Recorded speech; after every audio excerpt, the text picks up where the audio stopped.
Bueno, muchas gracias por venir hoy día. El día de hoy vamos a tener a Claudia López, que nos va a hacer una presentación. Ella es profesora de ingeniería de la Universidad Técnica Federico Santa María. Así que con usted, vamos a con Claudia. Claudia, muchas gracias por aceptar esta invitación.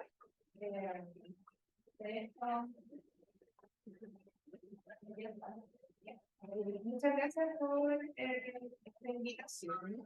Estoy un poco ecléctica porque voy llegando a entender Valparaíso, así que me perdonan por andar por ahí. También les perdonan que ya que también van a ver algunos slides en inglés, mezcladas ahí con el español, porque perdí un avión en el fin de semana y llegué 48 horas más tarde de lo que debía haber llegado. Entonces no alcancé a preparar todo el tiempo del mundo de esto, pero debe igual funcionar. Disculpen, perdón, algunos slides en inglés. Como les decía Constanza, mi nombre es Claudia y yo soy profesora de informática en la Universidad Técnica Federico Santa María en Valparaíso. Eso explica que me haya demorado un poquito en llegar hasta acá. Y hoy día voy a tratar de explorar una idea de presentación que no es el típico contarles cómo fue mi paper, sino que quiero hacer más bien una reflexión de los tipos de metodologías que he estado usando en el último tiempo para hacer el tipo de trabajo que me gusta hacer en los últimos 2 años, que es influenciar un poco y estudiar cómo se hace inteligencia artificial. Y entonces el título habla un poco de eso. Estoy tratando de integrar metodologías centradas en personas como una forma en que podemos comenzar a abordar los desafíos éticos de la inteligencia artificial. Y aquí hice un supuesto de que la idea de los desafíos éticos de inteligencia artificial es algo que quizás es familiar para ustedes. Si no lo es, por favor, alguien me dice, levante la mano y yo trato de hacer un súper mini resumen de lo que quiero decir con esto de los desafíos éticos de inteligencia artificial. Y entonces, lo que voy a hacer es contarles un par de proyectos y en general como una idea general que tengo de cómo debiéramos ir explorando e introduciendo conceptos de las metodologías centradas en personas en el desarrollo de la inteligencia artificial para ir encontrándonos con menos problemas como por ejemplo los sesgos, las críticas que hay de privacidad y de seguridad respecto de la inteligencia artificial. Esta cosa funcionó por un segundo, pero bien.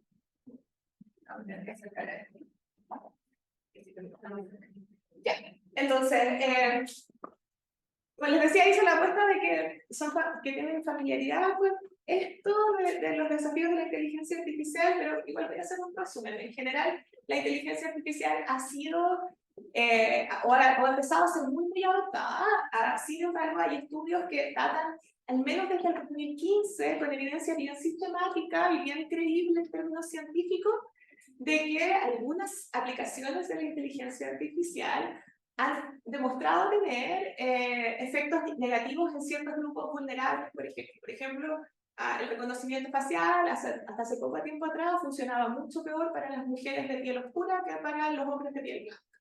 Sistemáticamente eso se daba, estadísticamente significativo, con estudios súper sólidos en términos de diseño experimental. Y uno diría, oh, quizás era eso más. No, hay varios. Hay varios ejemplos en que ha pasado, por ejemplo, cuando se ha tratado de predecir las notas en el Reino Unido cuando era la pandemia, terminó pasando que la predicción de esa nota, con todos los cuidados que trataron de tener, sistemáticamente predecía notas peores para los estudiantes de colegios públicos y mejores para los estudiantes de cursos o colegios privados.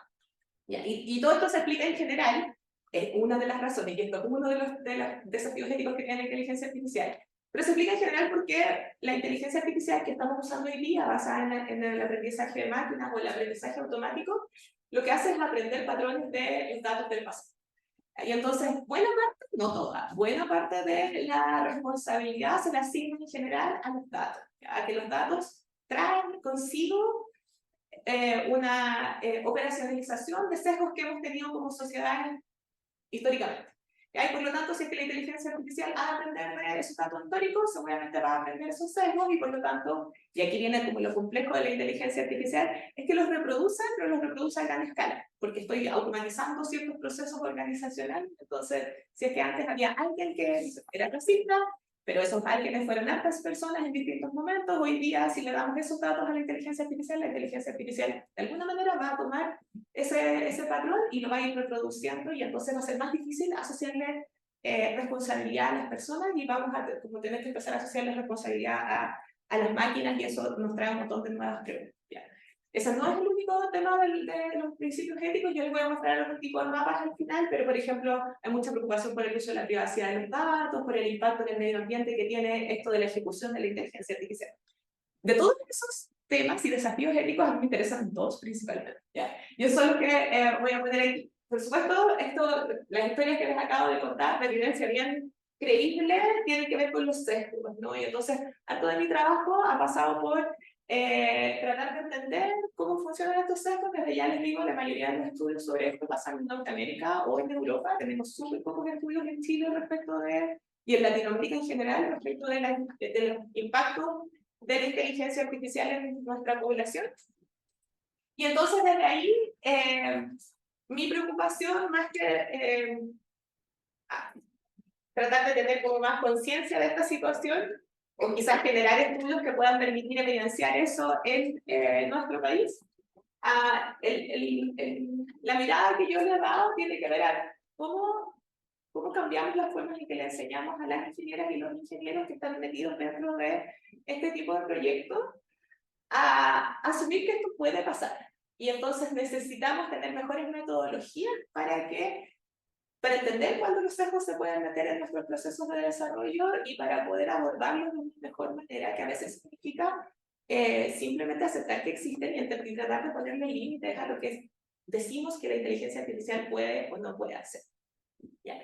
Y también dejar de cerrarlo hacia la ingeniería, ¿no? Sino que más y más pensar en que la inteligencia artificial es algo que debiéramos hacer en equipos interdisciplinarios para poder abordar estas implicancias que yo acabo de comentar. Esa es una de mis preocupaciones, y la segunda de mis preocupaciones tiene que ver con que la inteligencia artificial actúa como una caja negra, y esta es una palabra bien común en computación que tiene que ver con, como que uno no ve lo que está pasando ahí, uno le entrega, le pide algo a la máquina y la máquina te devuelve otra cosa, pero tú no sabes lo que está pasando ahí, solo ves el input y el output, lo que entra y lo que sale. Y eso ha pasado siempre, nosotros interactuamos con un montón de sistemas y en realidad no pasa nada, porque input, output, estamos acostumbrados a vivir con eso. Sin embargo, la inteligencia artificial nos trajo algo nuevo, y es que antes de la inteligencia artificial, del sabor de machine learning o aprendizaje automático, que es lo que se usa hoy día, ¿no? Esa entrada y salida, esa caja negra era caja negra para nosotros como usuarios, pero no era caja negra para los desarrolladores. Los desarrolladores sí sabían lo que pasaba dentro. En inteligencia artificial, en algunos de los algoritmos de inteligencia artificial, eso dejó de pasar. ¿Ya? Dejó de pasar que los desarrolladores saben exactamente cómo es que la inteligencia artificial está tomando una decisión, cómo es que decide que esta cara de aquí es de una mujer y esta cara de aquí es de un hombre, cómo decide si es que una persona tiene alto riesgo de reincidir en algún crimen o no. En Chile, por ejemplo, FONASA utiliza un algoritmo que lo que hace es predecir si es que una licencia médica debiera ser aceptada automáticamente o no. Ya, solo hace lo automático para los sí, pero para los no los revisa una persona.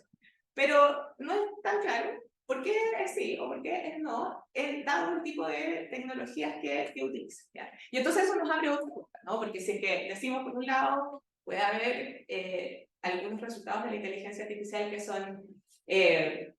son discriminatorios o que de alguna manera no estamos de acuerdo con ellos, pero además no sabemos por qué está pasando, tenemos un problema en términos organizacionales súper complejo y en términos de desarrollo de nuestra disciplina también.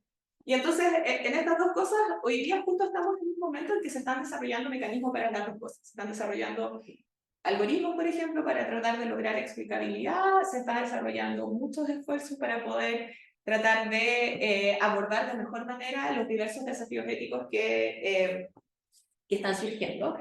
Y desde ahí, la contribución que estoy tratando de empujar yo con un montón de distintas personas se basa en la idea de tratar de incluir a las personas y darnos cuenta de cómo las personas tenemos agencia en todo este proceso y que podríamos con esa agencia tratar también de cambiar el rumbo de lo que estamos haciendo con la inteligencia artificial.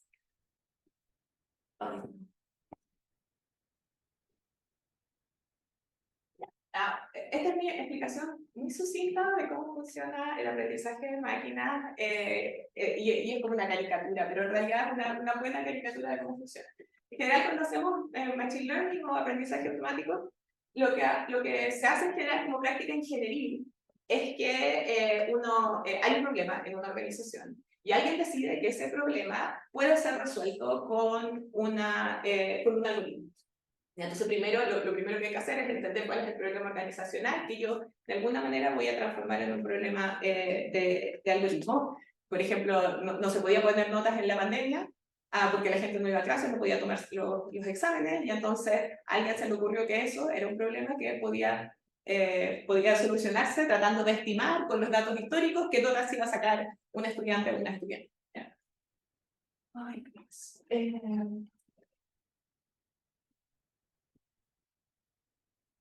Ya. Una vez que se hace eso, entonces empieza todo un periodo que se llama ingeniería de datos, y en la ingeniería de datos lo que uno busca es obtener datos que me vayan a permitir aprender a aquella cosa que necesito solucionar, así como las formas en que puedo solucionar ese problema.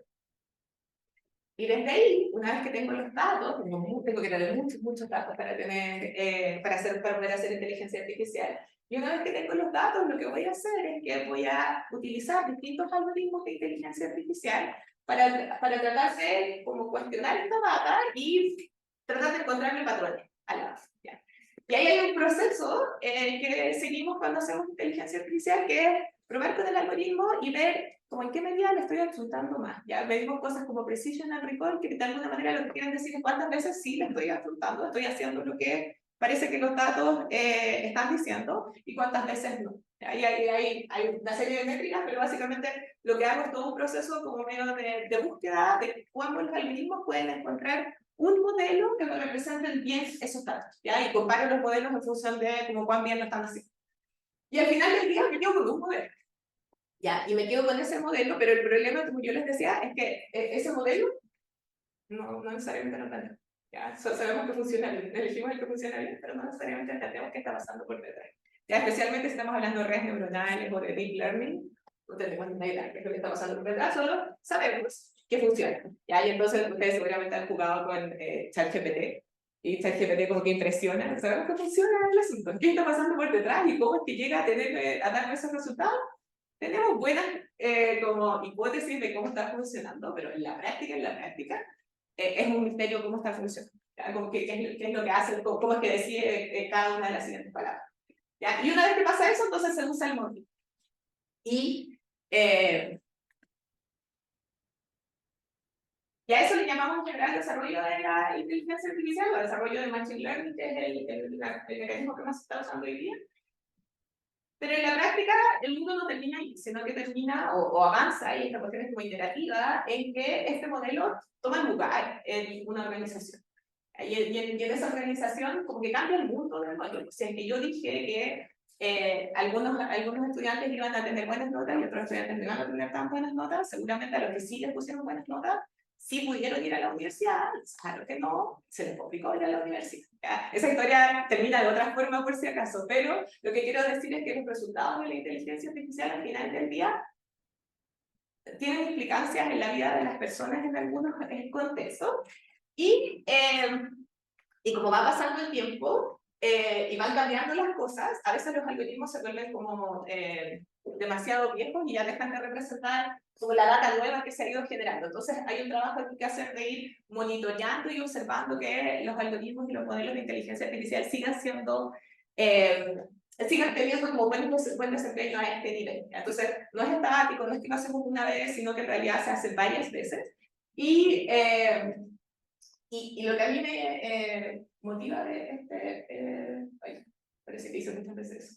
Lo que me motiva de mirar este ciclo de vida es que si uno mira con cuidado lo que va pasando ahí, yo acabo de mostrar como un proceso, ¿no? Pero en este proceso hay un montón de seres humanos tomando decisiones y tomando decisiones en base a todo lo que sabemos, todas nuestras historias, todos nuestros sesgos, todas nuestras posibilidades de saber o no saber ciertas cosas que son pertinentes al problema en particular. Y entonces es ahí donde yo estoy tratando como de meter esa idea de los enfoques participativos. Aquí hay gente que decide qué problemas vamos a tratar con inteligencia artificial. Hay gente aquí que dice qué datos vamos a utilizar, cómo vamos a etiquetar esos datos, qué datos vamos a votar, qué datos vamos a imputar. Hay un montón de decisiones aquí que, aunque parezcan súper técnicas, al final del día tienen implicancias en como el mundo social en el que después son desplegados los sistemas. Por aquí uno toma decisiones sobre qué métricas voy a privilegiar, como a pesar de que la ingeniería es súper reduccionista y como que tratamos de tener como unas poquitas métricas, lo cierto es que uno tiene que elegir cuáles son esas poquitas métricas con las que voy a comparar y descarto otras. ¿Ya? Por ejemplo, aquí, hasta hace poco, y quizás en la práctica todavía sigue siendo lo más usado, son estas dos métricas que yo les mencionaba antes, Precision and Reform, pero hoy día hay métricas de justicia. Entonces nos ha preocupado mucho esto de los sesgos y la discriminación. Hoy día hay métricas de justicia súper definidas. De hecho, la última vez que se hablaron había así, al menos 21 definiciones, y por cada una de las definiciones uno tenía un par de opciones de qué métrica utilizar. Pero todavía no hay un estándar de facto de cuál es la que se utiliza, y de hecho, como el concepto de fairness es tan complejo, lo que uno debería hacer es tratar de decidir cuál métrica de fairness te sirve a tu proyecto en particular, porque no las puedes satisfacer todas.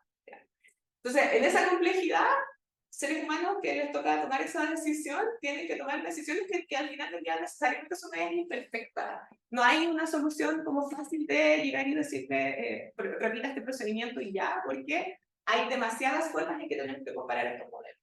¿Ya? Después hay que elegir este modelo, ponerlo y desplegarlo en un punto, y aquí, cuando ya el modelo está funcionando, empezamos a actuar en quienes somos usuarios, ¿ya? Y los usuarios somos, si bien uno diría de repente como que podríamos ser simplemente objetos de la inteligencia artificial, porque la inteligencia artificial nos pasa, la verdad es que la mayoría de las veces cuando nosotros interactuamos con inteligencia artificial lo suficiente, los seres humanos aprendemos prácticas o algoritmos en general, nos armamos unas prácticas para lidiar con la inteligencia artificial o con los algoritmos en general, y eso también es algo, es sujeto de estudio, ¿no? Entonces, ¿qué quiero decir con esas prácticas? Les voy a contar una historia de un sistema que, si bien no es inteligencia artificial, es quizás uno de los sistemas de decisión automática más usados en Chile, que es el SAE, el Sistema de Admisión Escolar. El sistema de admisión escolar, uno no diría que inteligencia artificial es un algoritmo de optimización, pero tiene muchas lógicas de que es más o menos una caja negra para los usuarios, decida algo importante en la vida, de mis niños al colegio. Lo que es interesante de ese algoritmo es que es bien transparente, entonces no tiene el problema de la caja negra así absoluta, sino que es medio caja negra solo para algunos usuarios. Pero aún así, la gente sabe e intuye cuáles son las cosas importantes. Entonces, hay algunas cosas que son prioritarias. Por ejemplo, que si es que tienes hermanos, si es que hay varios niños, hay hermanos, van a tener prioridad para irse a un solo colegio. Todos los niños van a un solo colegio. Pero también está la restricción de las vacantes. A los colegios que la gente más quiere ir, postula mucha gente y hay vacantes finitas. Entonces, la gente empieza a darse cuenta de que el algoritmo funciona así. Y si es que de verdad quieren que sus hijos vayan al colegio que ellos quieren, que imaginemos un colegio que tiene mucha demanda, la gente lo que hace es dividir a sus niños y postular a los niños no al mismo colegio, sino que dice la mitad va allá, la mitad va allá. Me asegure que al menos algunos van a ir a ese colegio que a mí me interesa que vayan mis hijos, ¿ya? Entonces, con esto quiero decir, como que aquí no hay sujetos que solo les pasa la inteligencia artificial, sino que una vez que uno va entendiendo lo que va pasando, uno igual va tomando agencia sobre cómo voy reaccionando hacia la inteligencia artificial, y por lo tanto puedo ir cambiando como estos efectos en alguna medida. Y por ahí es donde quiero yo comenzar o he comenzado, la verdad, a poner distintos proyectos en distintas partes de este ciclo de vida para, de alguna manera, ir entendiendo mejor cómo podemos empoderar, a falta de una mejor palabra, a las distintas personas que están en ese flujo o en ese ciclo de vida, de manera de que nos hagamos un poco más cargo de cómo nuestras decisiones al final del día van a ir influenciando los aspectos de la inteligencia artificial. Entonces, a esto le llamo un enfoque centrado en personas para la computación y de cosas tan lejos.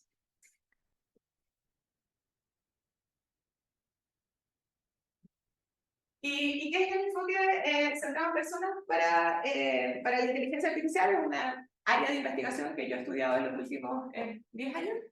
El paraguas grande se llama computación centrada en personas, y la computación centrada en personas es un área chiquitita dentro de las ciencias de la computación, bien en el borde, diría yo, bien periférica dentro de la computación, pero sobre todo su como mantra, lo que le importa a la computación centrada en personas en general, es usar una combinación de metodologías que vienen desde distintas áreas. Por supuesto, muchos tenemos como formación en computación, pero sobre todo estamos en el lugar de hacer trabajo interdisciplinar con ciencias sociales, con gente que estudia la gestión organizacional, con el objetivo de entender las prácticas de trabajo de la gente, para luego entender cómo la gente usa la tecnología y así, de esa manera, tratar de entender cuáles son los gaps de tecnología que hacen que las personas puedan adoptar tecnología o no adoptar tecnología o decidir usar la tecnología para otro motivo. Entonces, ese es como el foco de los enfoques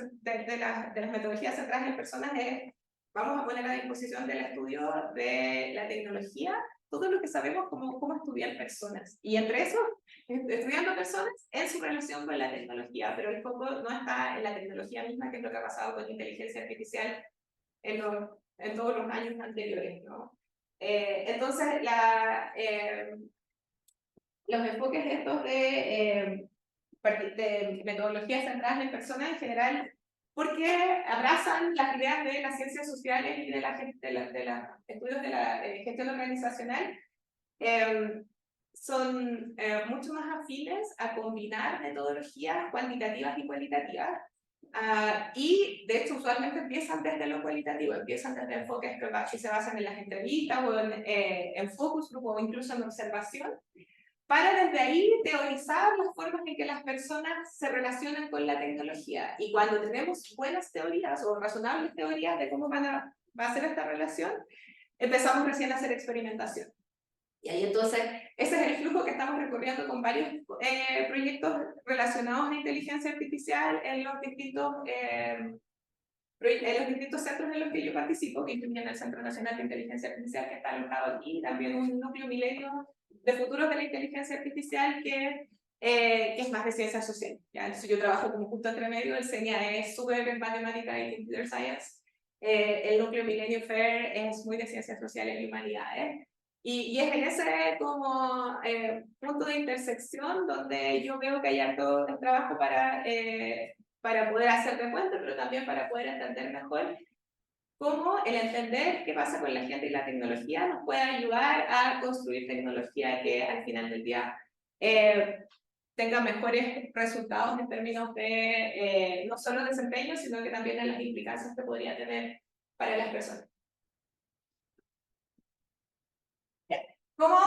Y esto es un poquito de historia, y voy a ir cortando algunas cosas porque me he extendido caleta en dar contexto, pero voy a ir cerrando hacia uno de los proyectos que les quería contar.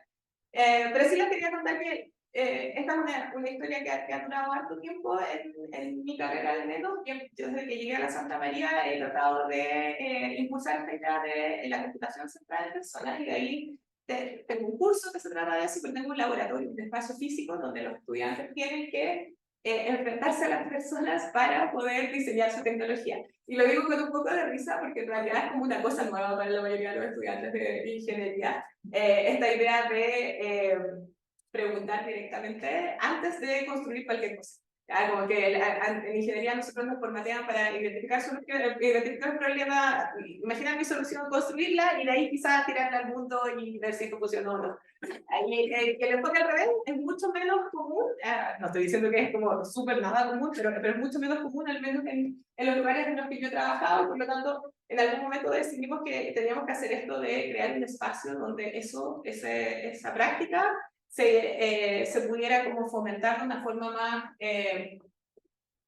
más sistemática. ¿Ya? Y entonces el laboratorio luce como así, como que tenemos un espacio como de colaboración donde uno puede prototipar, hacer entrevistas, hacer diseño colaborativo. Y cuando tenemos que testear, lo hacemos aquí en una de estas salas donde uno puede mirar hacia el otro lado. Yo sé que por aquí en psicología hay una de estas. Si es que nadie sabe, si es que alguien no sabe de qué se trata, esta cuestión de luces como la PDI, cuando uno se supone que va a estar así como entrevistando y al otro lado hay otra persona mirando, al menos traumante que la PDI. Pero lo que hacemos es que aquí hay gente observando lo que está pasando con la interacción de una tecnología al otro lado. Y entonces lo grabamos y después podemos hacer análisis de la interacción entre las personas y la tecnología y ver dónde la gente se pierde, dónde la gente como que se asusta, donde la gente como que quería hacer una cuestión, pero en realidad no pudo, y entonces trabajamos con esa idea de empíricamente entender cómo se da la interacción, pero antes de eso, antes de hacer esta cuestión empírica, que como que yo les decía, como tirar el software en alguna parte, tratamos de tener un espacio donde la gente pueda comprender a sus usuarios y hablar con sus usuarios antes de... y entonces se dan como dinámicas como esa que está ahí arriba. Entonces lo que he hecho en los últimos 2 años es que he tratado de mover esto hacia la inteligencia artificial como les decía. Hay cambio. Hay cambio. Es como hacer esto, pero hacia inteligencia artificial o hacia machine learning. Y ahí yo creo que hay 2 ideas como fundamentales que a mí me parece guían muchas de las decisiones que hemos ido tomando al mirar esto hacia la inteligencia artificial. Una es como dejar de hablar de la inteligencia artificial como esa cuestión abstracta, que casi todo software hoy día es inteligencia artificial, y tratar de pensar de que vamos a solucionar los problemas de toda la inteligencia artificial de manera generalista, sino que me parece a mí que hay que hacer la bajada hacia casos específicos y hacia entender qué es lo que está haciendo una inteligencia artificial en un contexto organizacional particular y cuáles son las implicancias de eso. Y que eso eventualmente nos va a dar luces de cuáles son los patrones que se están dando, pero hoy día vivimos como en este mundo medio demasiado abstracto de la inteligencia artificial, o demonizándola o creyendo que va a solucionar todos los problemas de la humanidad. Y lo que me parece a mí es que hay muchas inteligencias artificiales dando vueltas en nuestra vida, que estamos interactuando con muchas de ellas, y algunas pueden ser bastante inocuas, bastante un poco implicancia por parte de las personas, pero hay otras que pueden ser mucho más complejas. No sé, una de las decisiones que nosotros hemos tomado es bajarla a casos particulares. No resolveremos el mundo, pero resolveremos casos particulares y entenderemos como las implicancias en casos particulares que al menos van a ir avanzando hacia entender mejor esto. Y lo otro que les decía es ir involucrando a personas en los distintos momentos de las fases de desarrollo de la inteligencia artificial.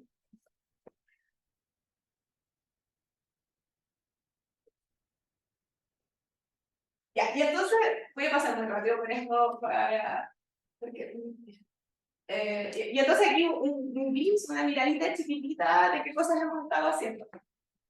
Hemos mirado, por ejemplo, cómo podemos hacer participar a usuarias, y esto lo digo en femenino porque de verdad trabajamos solamente con mujeres, en la formulación del problema. Nosotros teníamos ganas de hacer un sistema recomendador, ojalá voy a contarles un poco más de eso después, pero teníamos ganas de hacer un sistema recomendador que fuera equitativo. Ese era nuestro objetivo. Nuestro diagnóstico era, la mayoría de los sistemas recomendadores lo que tratan de hacer es aumentar como el número de clics o el número de ventas o el número de algo que, como una métrica en particular, que como producto colateral lo que genera es que si es que el algoritmo funciona bien, lo más probable que pase es que aquellas personas que generan muchos clics o aquellas personas que generan muchas ventas, el algoritmo se va a dar cuenta de cuáles son esos y los va a mostrar mucho más.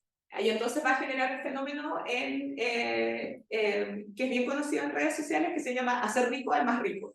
Entonces voy a mostrar tanto a una persona que más gente lo va a ver y efectivamente va a tener. Y nosotros creíamos en ese proyecto en particular que esa no era una solución técnica que le servía, por ejemplo, a las microemprendedoras durante los tiempos de pandemia. Porque podía ser que alguien se hiciera muy rico o alguien le fuera súper bien, pero que a la mayoría de la gente le fuera súper bien. Y entonces nos parecía que había como que cambiar el valor para el cual se estaba diseñando ese sistema de recomendadores. Pero tratamos de hacer el ejercicio de decir, ya no lo vamos a decir nosotros, esto es como, creemos que es una buena idea, pero no lo queremos pensar sobre nosotros. Y entonces lo vamos a pensar con microemprendedoras. Y entonces hicimos un equipo con 2 gremios de Valparaíso, que son microemprendedoras y que han trabajado por decenas de años, no decenas de años, pero por 10 años o más, juntas. Y ellas se pusieron dentro de nuestro equipo de desarrollo, fueron codiseñadoras del software desde los botones, pero lo que les iba a contar yo en más detalle, no estoy segura si voy a alcanzar, es que codiseñamos los valores, codiseñamos qué era lo que queríamos privilegiar en el sistema recomendador que estábamos construyendo, proponiendo nosotros desde nuestro lado la equidad, pero ellas fueron definiendo cuáles otros valores iban a tomar como relevancia en el desarrollo, y entonces cada vez que teníamos una decisión técnica difícil, buscábamos con cuál decir, cómo se comparaban como con la implementación de los valores que ellas habían decidido que iban a ser las guías. Entonces, tratamos como de conectar la decisión técnica no solo a la métrica técnica que ya conocíamos, sino que a tratar de ver cómo como que tributaba a algunos de los valores que las mismas microemprendedoras habían definido.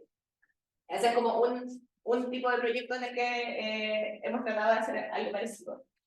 Aquí nos hemos metido con los desarrolladores en general. Voy a hablar de, en extensión, creo que voy a dedicarle tiempo a ella, junto con Gabriela, que yo imagino que ustedes todos conocen, con Gabriela Vergara, cuando ella llegó a diseñar. Bueno, antes de que llegara, nosotros habíamos hablado y una de nuestras preocupaciones era tratar de introducir la reflexión ética dentro del proceso de toma de decisiones en los proyectos de investigación de inteligencia artificial. Así como asumiendo que puede quedar la embarrada, así como asumiendo que puede haber impactos negativos. Sabemos que va a pasar o que hay chance de que pase si es que no hacemos nada. ¿Qué podemos hacer antes para tratar de evitarlos y mitigarlos? Y entonces ahí tenemos un grupo de trabajo de ética en el CENIER, donde hicimos un diagnóstico, que es el que yo quisiera contarles un poco, pero además hicimos, creamos una especie de protocolo, una guía de trabajo para que los proyectos dentro del CENIER hagan una reflexión ética que tiene, como buenos, la mayoría son ingenieras e ingenieros, como buenos ingenieros, es un checklist.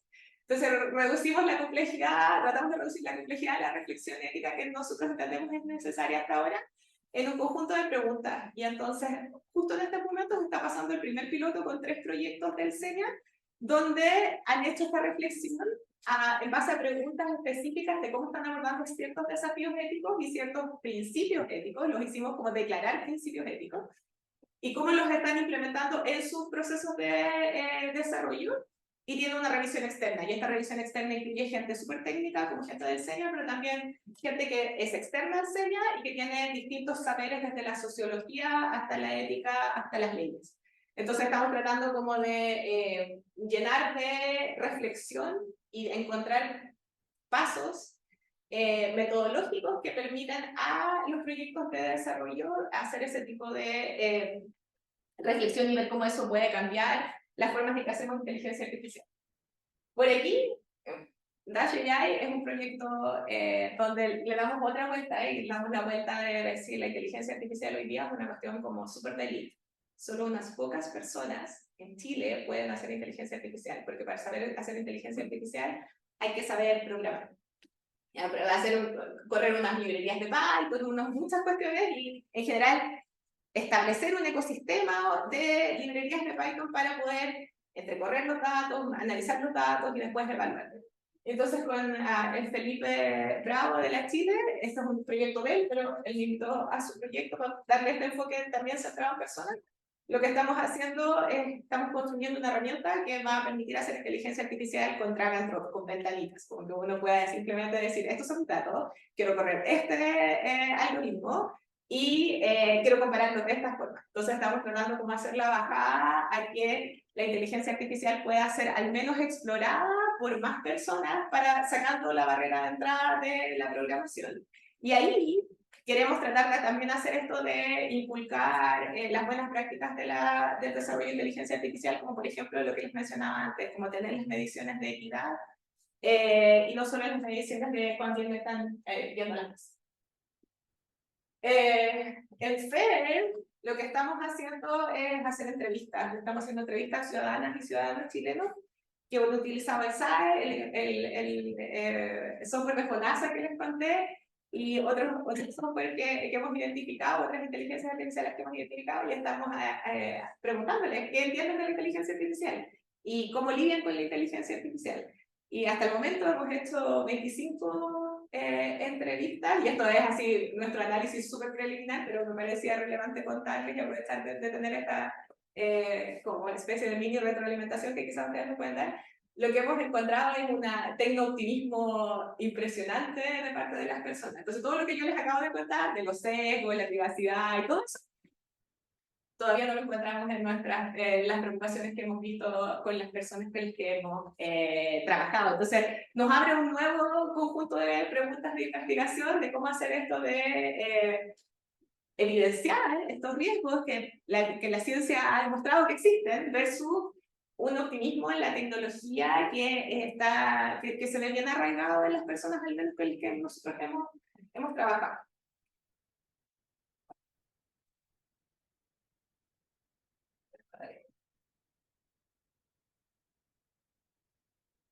Y ahí está el último proyecto del que voy a hablar, así como un poquito, y después me voy a ir a lo del SENIA, simplemente para dejar unos 5 minutos, 10 minutos para hablar. En el SENIA también estamos teniendo esto, que nos preocupa que la inteligencia artificial es como una caja negra, pero además invisible. ¿A qué me refiero con eso? Como que todos conocemos ChatGPT, pero no sabemos muy bien qué otras cosas tienen inteligencia artificial. Quizás Facebook, quizás Netflix. Pero lo que hemos hecho en el centro, en el SENIA, es crear un observatorio de inteligencia artificial, y es decir, fuimos a mirar los datos abiertos del gobierno en función de qué es lo que se ha financiado por Corfo, o sea, la innovación, qué se ha financiado por investigación, ANIR, y qué se financia en mercado público, que es donde se hacen las compras del Estado, y que tenga que ver algo con inteligencia artificial. Entonces, en este observatorio uno puede ver todos los proyectos que se han financiado a lo largo de los últimos 10 años, que dicen algo sobre inteligencia artificial o algunas de las tecnologías asociadas a inteligencia artificial. Y nuestra esperanza es, por ahora, esto es un MVP que le llamamos en ingeniería, un producto mínimo viable, o sea, funciona. Pero todavía nos falta hacer la capa de educación. Nosotros nos interesaría que esto fuera un lugar donde la gente pudiera ir a aprender sobre cómo se está usando la inteligencia artificial en Chile. Muchos de esos proyectos están activos en Chile, algunos no, algunos se murieron, pero nos interesa mucho empezar a trabajar en esa mirada de cómo evidenciamos y hacemos visible la inteligencia artificial que se está utilizando hoy en Chile. Y voy a hacer un flash avance hacia, me voy a saltar los de aliados que se los conté un poquito, porque quiero quizás provocarles con los hallazgos del diagnóstico del SENIA.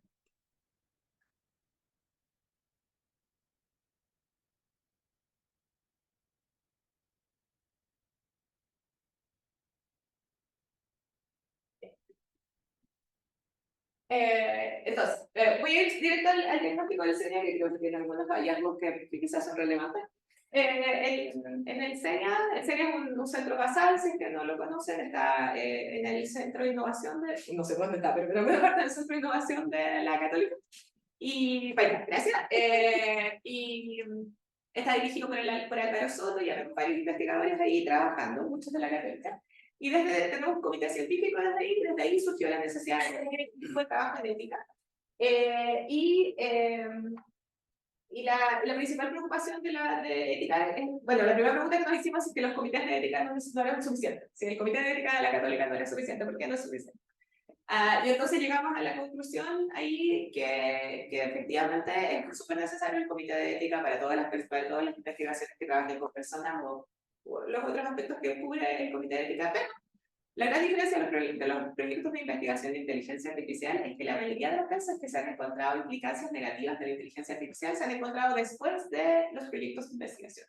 O sea, no tienen que ver con los sujetos por los que pruebo mi algoritmo, sino que tiene que ver con una vez que tengo mi algoritmo y esta cuestión es usada en otro contexto, como en la siguiente iteración, ahí empiezan a pasar las cosas. ¿Ya? Entonces, hay veces que como que el comité de ética como que está fuera de su alcance, básicamente, lo que puede pasar con la inteligencia artificial. Y entonces, haciéndonos cargo de eso, tratamos de crear este grupo de trabajo de ética, mirando más allá de los sujetos de investigación y más allá de solo durante los estudios. Entonces, invitamos a los desarrolladores, a la gente que haga proyectos en SENIA a pensar en el futuro, a pensar no solo en los riesgos actuales, sino que los riesgos que se podrían generar con las innovaciones que ellos y ellas están tratando de implementar. ¿Ya? Y entonces el objetivo del grupo de trabajo es profundizar el conocimiento de los riesgos éticos de toda la gente que enseña. Y lo que estamos haciendo ahora es esto, tener una forma de análisis de riesgos éticos, identificar los riesgos, qué principios queremos que se sigan para mitigarlos y finalmente también, ojalá en el largo plazo, tratar de aportar a que este conocimiento se traspase a la ciudadanía. Hay una preocupación amplia en el SENIA de que a veces como que nuestro conocimiento se queda dentro de nuestras cuatro paredes, pero que hay hasta poco conocimiento de la inteligencia artificial en la ciudadanía.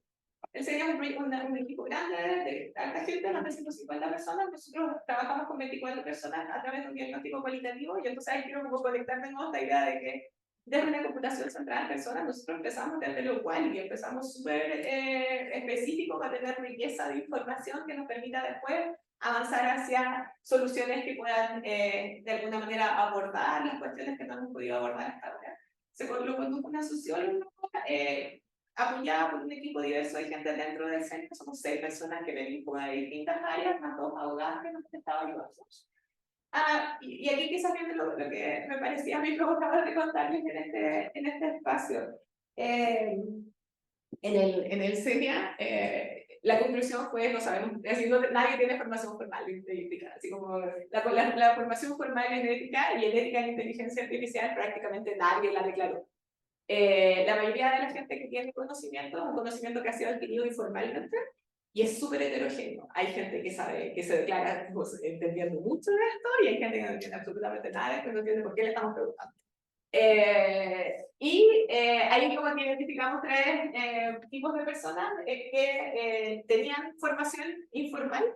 Hay gente sin, o sea, perdón, hay gente sin información, pero los que sí tienen algún tipo de formación informal pasa por 2 principales cosas. Uno es gente que como que del corazón le parece que esta cuestión es muy importante y entonces tiene un interés como académico o simplemente propio. O hay gente a la que le tocó. Es como su trabajo les obliga a entender esta cuestión porque lo tienen que defender o lo tienen que discutir en muchos lugares y por lo tanto tienen que saber. ¿Cuáles son las preocupaciones más importantes que encontramos? Sesgo, privacidad, discriminación, que son cosas que en general han ido saliendo, yo les fui contando, son cosas bien como generales o naturales en la discusión sobre ética de inteligencia artificial.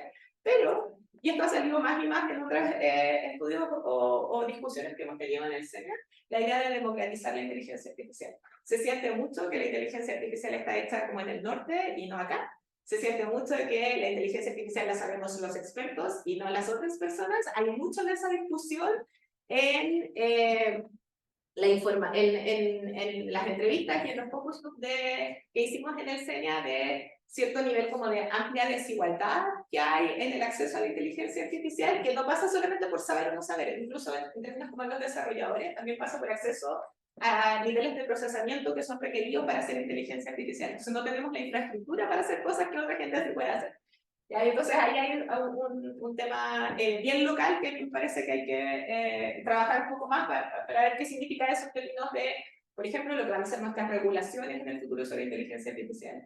Y si es que hay que elegir principios, los principios que fueron más mencionados en esta discusión fueron fairness y transparencia, que son las cosas que a la gente del SENA más le interesó.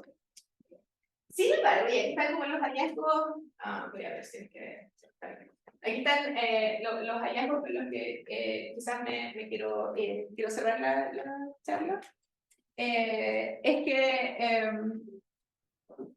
a pesar de que la gente reconoce una importancia transversal de la ética y la ética artificial, la gente siente que no hay forma, que no hay cómo, que no hay guías, que no hay recomendaciones, que todo el mundo lo que me dice es no hagas esta cosa mala, así como, no, como que la inteligencia artificial puede tener cosas negativas y se asocia a eso, pero no hay formas de cómo tratar de abordarla.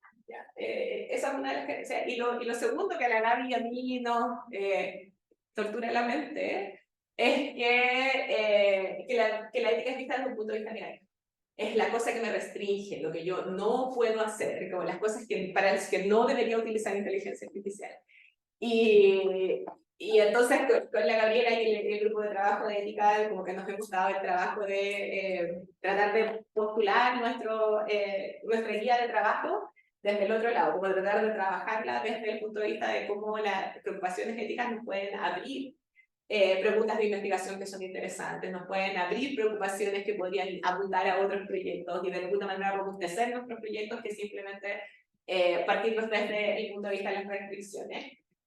Y algo que todavía estamos sin poder resolver y que lo queremos hacer empíricamente es la idea de que la gente dentro del CENIA tiene percepciones súper diversas respecto de cuán relevante es la ética para el trabajo de uno. Es relevante en lo general, pero en el trabajo de uno, hartas veces no es relevante. Así como yo soy demasiado teórico para que tenga que ver con ética. Y la verdad yo no sé si eso es verdad o no, solo estoy como repitiéndolo ya. Eso es lo que nosotros encontramos y lo que estamos haciendo para ver si es que eso es verdad o no. Es que estamos haciendo el mismo protocolo para 3 proyectos, uno terriblemente teórico, uno terriblemente práctico y otro que o sea, uno que es práctico pero es de investigación y otro que es práctico pero es de transferencia tecnológica. O sea, hay una contraparte organizacional del proyecto. Entonces, vamos a testear esto más grande, pero por ahora lo estamos piloteando, tratando de mirar si que esto de verdad debería ser así, o es así. Y lo otro que le pasa a la gente es que distintas personas en el centro declaran tener distintos niveles de agencia.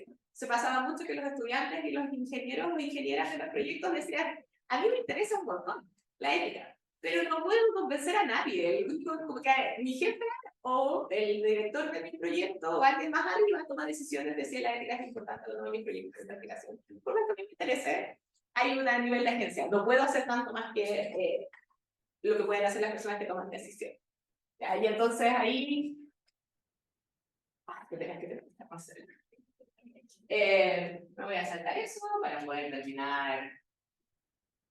Solo contarles a la gente como que les dije que había varios valores o principios de la inteligencia artificial. Ese es el monito en el que estamos trabajando ahora nosotros, con el que estamos funcionando para nuestro modelo, para nuestro guía de trabajo. Son muchos más que fairness y transparencia. Hay creo que como 9 o 10 ahí que nosotros los estamos mirando. Y ahí hay como un list de cómo es esto del checklist que yo les contaba, que es un conjunto de preguntas que estamos haciendo y solo quiero irme a mi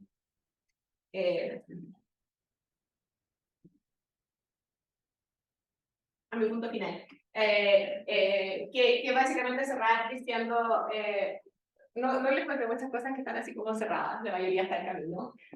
Y está en camino porque el trabajo centrado en personas es largo, ¿no? Es como, primero le pregunto a mucha gente, analizo, trato de hacer algo, y cuando trato de hacer algo lo testeo, y después lo testeo en grande, y entonces vamos en la mayoría de los proyectos en el testeo chiquitito.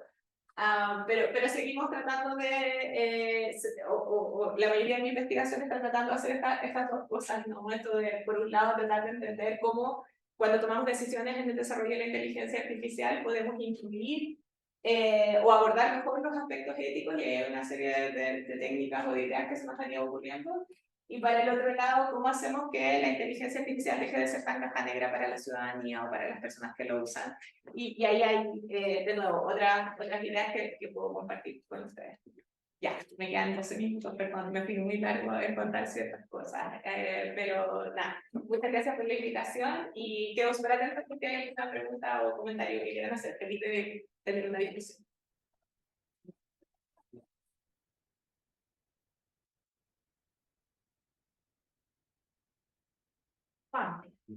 Gracias, Claudia. A ver, escuché, es interesante este comentario sobre esto, y querían ir a ver los impactos de los proyectos de investigación de escuela.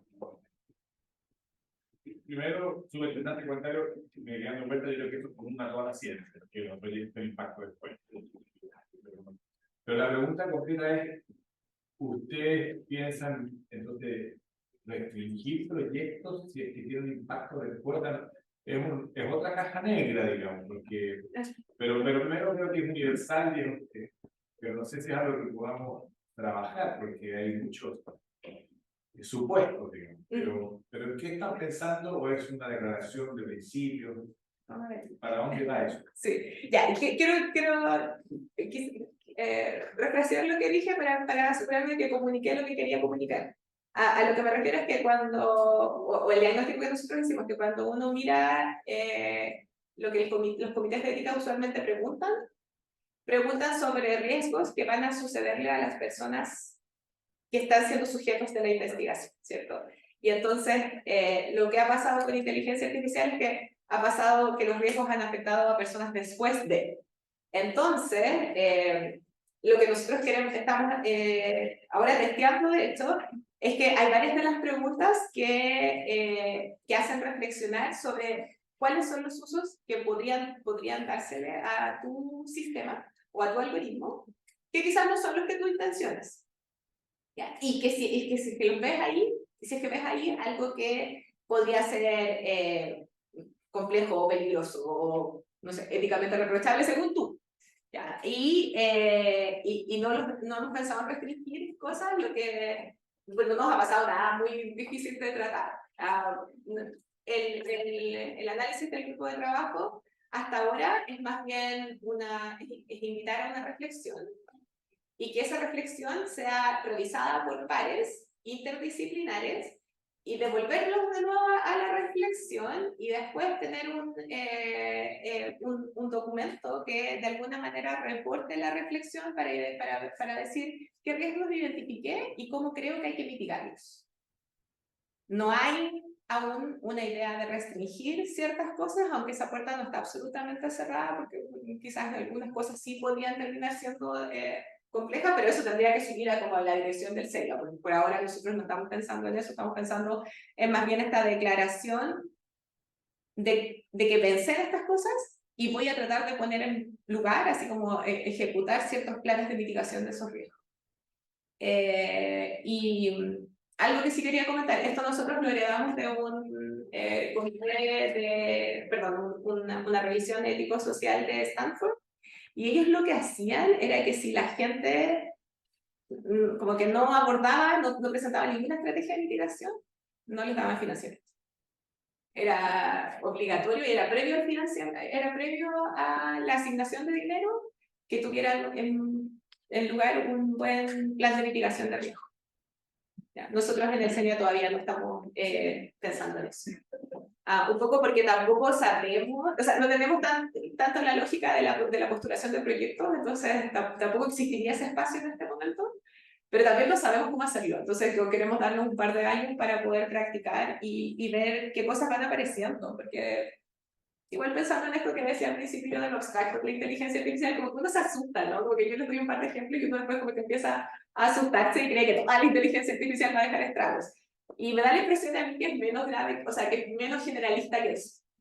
Y entonces, quizás tomando esa mirada que hemos tratado de tomar casos y de estudiar esos casos y a través de esa evidencia proponer ciertas como nuevos cambios o modificaciones a lo que tenemos planeado hasta ahora. Pero lo vemos muy interesante. Gracias, Claudia. Dando tu presentación me evocó el conocimiento de la bioética.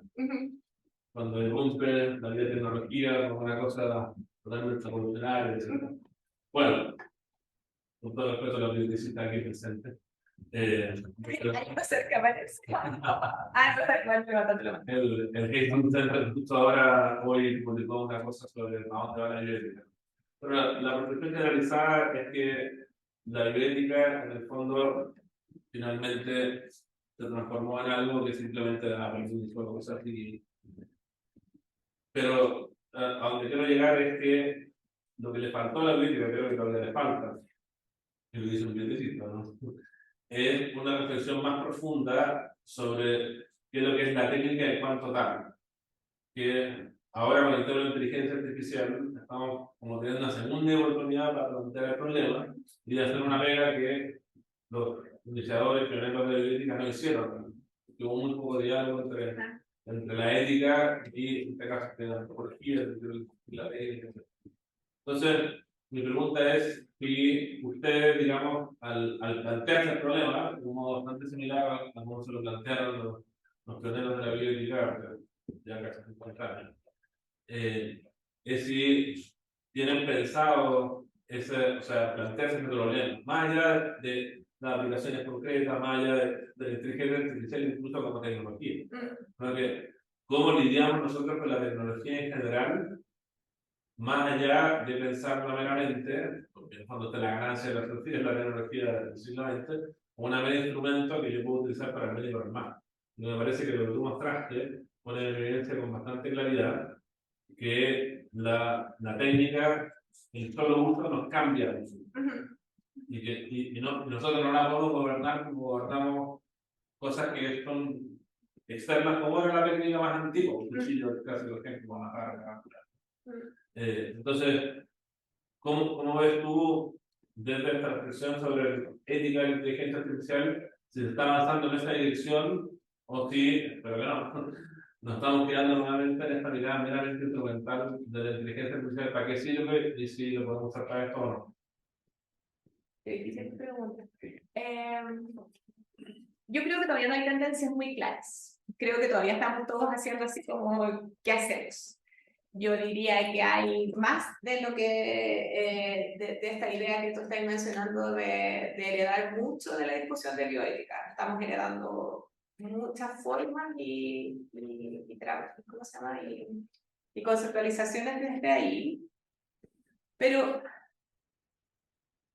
sí creo hay como todo un mundo dentro de estoy aquí tirando ideas porque no lo había pensado de esta manera, pero sí creo que hay un grupo de gente que se autoidentifica como investigadores sociotécnicos, que tienen mucho la idea de ir en contra del determinismo tecnológico y que por lo tanto quizás se comunican más con las ideas que tú estás mencionando en términos de entender esta relación más dual que hay con la tecnología y el desarrollo de la sociedad y de las personas, y que si es que esa corriente tomara como un poco más de fuerza en las discusiones que se están teniendo, quizás que podríamos pegar el salto que tú estás insinuando. No lo he visto articulado, o sea, no he visto articulada esa discusión necesariamente, quizás la Gabriela sabe más al respecto, pero yo no lo he visto articulado todavía yo creo que estamos dando así como pasitos en esto. De hecho, casi como que nuestro único referente es la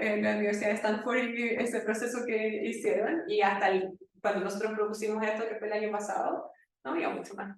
Entonces, todavía hay como, hay mucha preocupación, pero hay poco de cómo hacerlo, cómo abordarlo, y entonces quizás hay un espacio ahí que deberíamos discutir en el futuro. Gracias por el comentario. Santiago. Ya. Te felicito muchísimo por la presentación, para mí muy clara. Bueno, yo no soy bioeticista, porque vengo de la filosofía, y eso logro contenerme respecto a todas las cosas que me provocó tu presentación. Y es que una cosa que me parece muy positiva es que el tema de que aparezca el diálogo con personas en concreto puede ayudar a evitar una cosa que ya un padre se podrá notar conmigo, que ocurre mucho en ciencias sociales, justamente con una de las partes que está poniendo, y es que hay mucha inocencia, mucha falta de conciencia respecto de las preconcepciones que hay, desde las cuales incluso se formula una pregunta respecto de los datos que se consideran relevantes, respecto de una serie de cosas. Entonces, el diálogo con las personas hace que eso aparezca, digamos, ¿no? En fin, tú lo acabas de explicar mejor que yo. Pero lo interesante de esto es que en filosofía, la teoría hermenéutica, la interpretación, en fin, la diferencia entre lo que se llama en castellano, si es buena traducción, entender y explicar, un poco de tecnicismo, hay bastante acuerdo respecto de una serie de procesos, ¿no? Y también está el hecho de que la capacidad para detectar presupuestos implícitos, y muchas veces son los más fundamentales o los más implícitos, es una capacidad que se puede implementar, ¿no? Digo, entre paréntesis, la filosofía sirve mucho para eso, pero es una capacidad que se puede implementar, ¿no? Uno puede como entrenarse para ver eso, y eso puede ser una gran ganancia. No me extiendo en ejemplos, pero eso es una cosa. Y después lo otro que me genera bastante, una de las cosas que me genera bastante inquietud, es lo que tú marcabas, entrenamiento en ética, entre paréntesis, en inteligencia artificial. Ya, saquemos el paréntesis porque lo importante está ahí, ¿no? Entonces, es ahí donde se dan la mayor cantidad de presupuestos implícitos y un poco la mentalidad no crítica de ingeniero es, bueno, ya, pero quiero el mal, quiero que alguien me defina las normas, etcétera. Y ahí es donde se juega la mayor parte. Entonces, mi inquietud justamente es que eso, en lugar de darse, como ejemplo, digamos, que sería equitativo y que no, libertad de su regulación, derechos de los niños, sí, perfecto, pero ¿cuáles son los derechos de los niños? Etcétera. Derechos de las mujeres, perfecto, pero hay 7 feminismos y están peleados entre sí, más encima, ¿no? Entonces, ahí mi inquietud sería que, así como hoy en día se da lo que se llama la cultura de la cancelación, que es muy visible, digamos, que dice, mire, estos libros no se enseñan, estos sí se enseñan, este profesor se va de acá, que eso se queda, pero si no habría una cultura de la cancelación mucho más invisible por parte de quienes finalmente, no sometidos a un proceso de liberación política, que también es donde debería darse, bueno, definen cuál es el sesgo negativo, cuál no, qué es una discriminación arbitraria, cuál no, cómo presento la historia, ojo, en cuanto a objetividad, en función de si es útil o no para modificar el sistema de la realidad, entonces sí, el peligro de que esto finalmente lo decida, no sé, Google, en función de parámetros que vienen de Stanford, y se acaba el juego, ¿no? Un poco eso, digamos, una especie de cultura de la cancelación invisible, macro, automática, eso. Que provocadora tu comentario. A mí me pasa, puse esto, ¿no? Porque lo que ha pasado en el equipo de inteligencia artificial es que distintas organizaciones, Google, Microsoft, la Política Nacional de Chile, la de Canadá, la de la ONU, todos han definido principios, cada uno sus set de principios. El trabajo que nosotros hicimos para hacer este bonito es revisar todos los resúmenes de principios. No fuimos a las fuentes, fuimos a como los meta-análisis de principios de otras. Y estos son como los que nosotros encontramos que aparecen mucho, que nos hacían sentido localmente. Tratamos de ser muy comprensivas. Y cada uno de estos conceptos tiene tanta carga. Es decir, como, ¿cómo defino qué es fairness? ¿Qué quiero decir cuando estamos hablando de algo que es transparente? Y quizás la de transparencia, que es la de más fácil de todas estas, pero privacidad.